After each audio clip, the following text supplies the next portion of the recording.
Hi everyone, welcome back to our channel Autistic Multiple Life that was created to erase stigma around autism and dissociative identity disorder. It's Ayman and Hajar, we're together in a conscience. Today I want to speak about autistic meltdown and how it could happen or look like if you are part of the system. Okay, so many people think that autistic meltdown could happen only if you're a kid or if you are sure that autism will function in autistic person.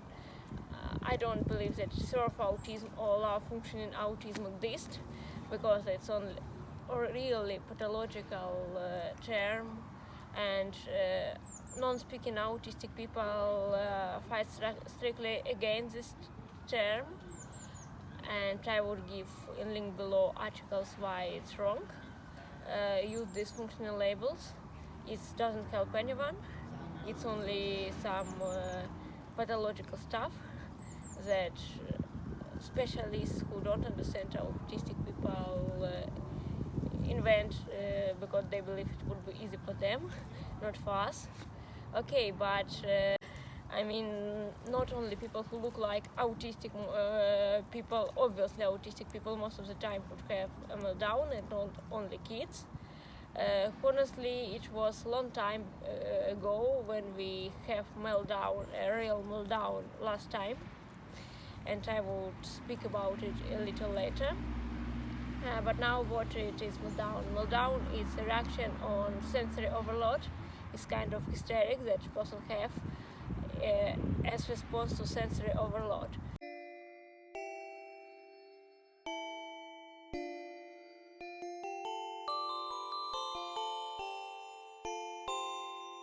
Many autistic people have very sensitive to some kind of sensory stimulation, like sounds, light, temperature, textures, or have low level of sensibility to the stimulus. Some person could have be hypersensitive to some sound, for example, and low sensitive to another sound. Or some people could like when someone hug them, but don't like when someone slightly pats their shoulder, for example. So is this different from person to person? So, for example, if some of your autistic friends have sensory overload when he or she or them walking and look into the sun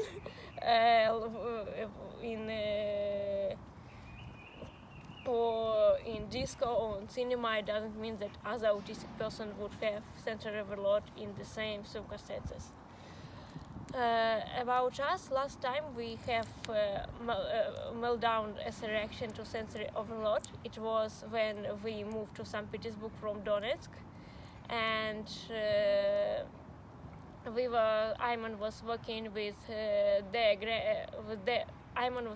their father in the city center, and it was a really unexpected situation, because most of the time when we have sensory overload, we don't have meltdown as a reaction.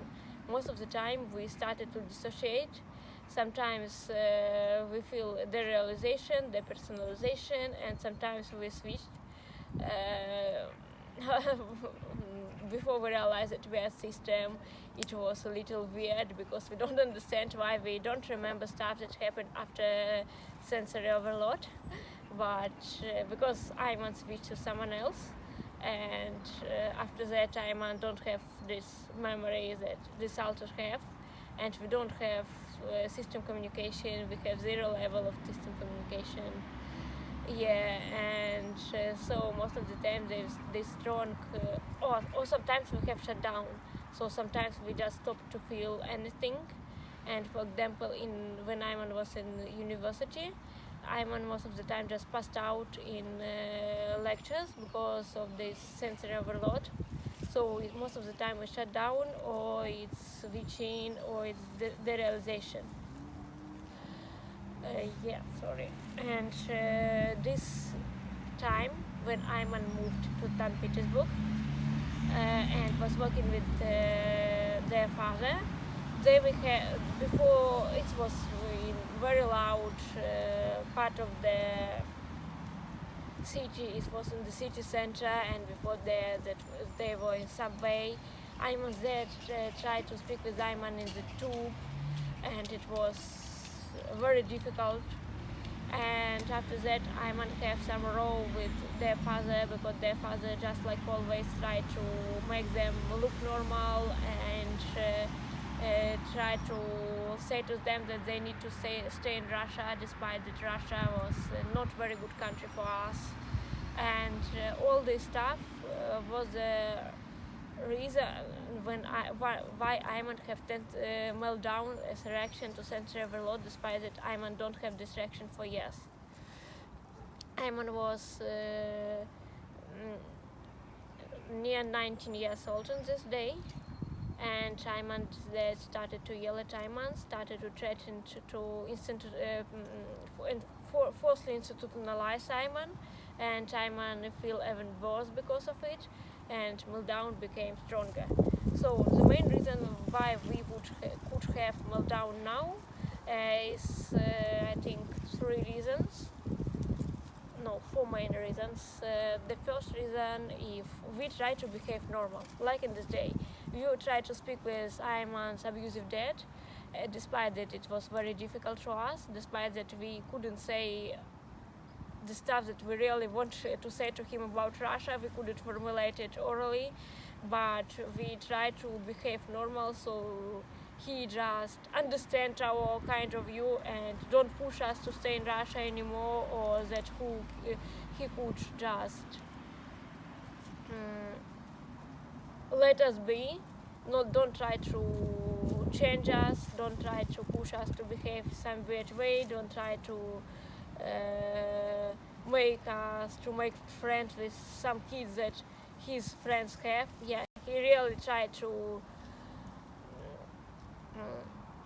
force us to meet his friend's daughter, for example. It was weird because we have in common only that she was 17 years old and Ayman was 17 years old. I don't know why he think that we could be friends. It was just really weird. And we were thinking if we would behave normal, he just stop behave in this peculiar way. So we tried to speak with him in tune. In subway, we tried to speak with him. We tried to argue with him. We tried to speak with him in the street. And because of all of that, meltdown started. And we have some situation when we were very close to meltdown in some activist events, when people ask us so many questions about our headphones, and our headphones really help us to deal with sensory overload. But in Russia, people always ask why you wear headphones, it's disrespectful to other people, maybe, you're listening music now, and sometimes we just take them away. And after that, it was very event in a very loud room. I don't know, many people were speaking simultaneously, and we need to speak. We need to provide lecture, for example, and make other public speaking. And after that, it was these loud noises. It was this light, like in a party.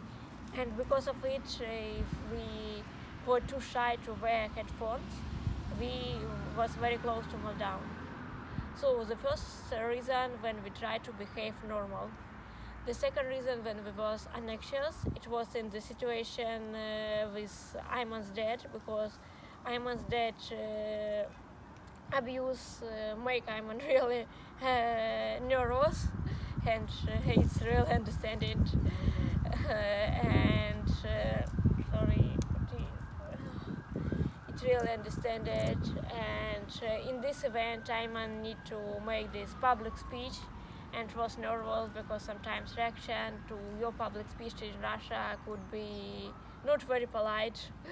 So the second reason, if you are anxious and at the same time have sensory overload, in our own experience, it's more likely that you could have a meltdown. and the third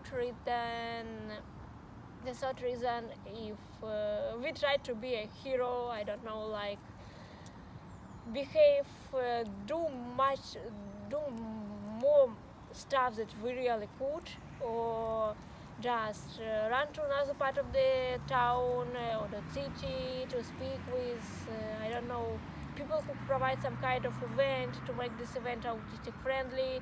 Even if we don't have spoons for that, I would give a link below about spoons theory. Even if we don't have energy for doing it, and we try to doing it when in a sensory friendly atmosphere, it's more likely that we would have a meltdown or very strong shutdown.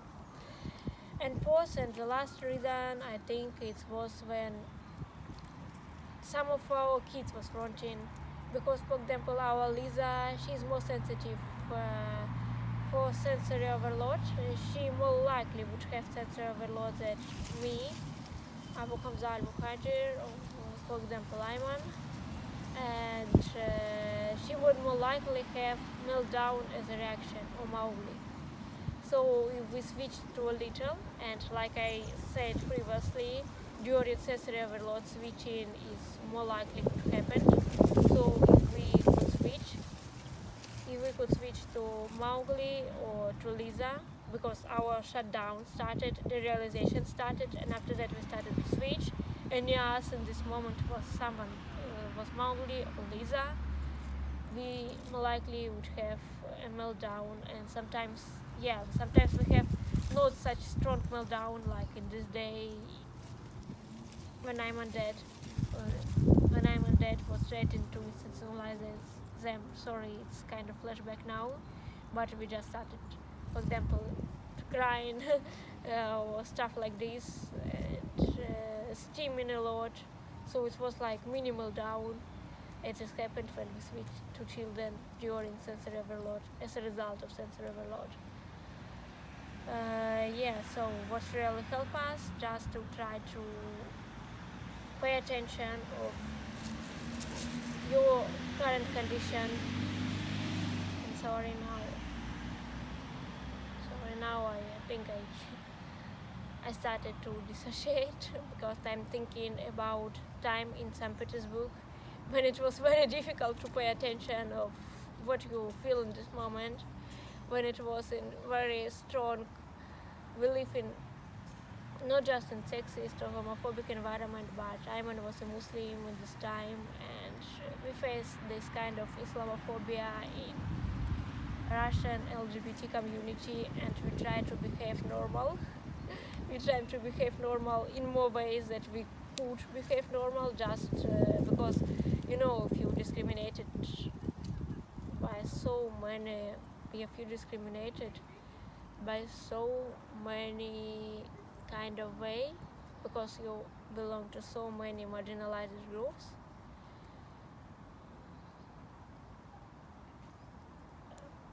you try to fit in just a little, just to make this kind of discrimination more rare. And despite that we are promoting autistic rights in LGBT community, sometimes we couldn't be proudly autistic and try to behave in a more normal way.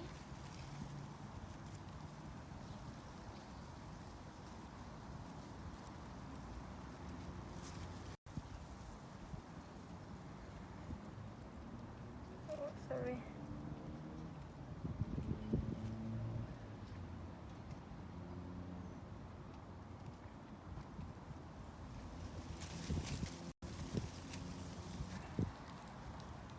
Bismillahirrahmanirrahim. Assalamu alaikum.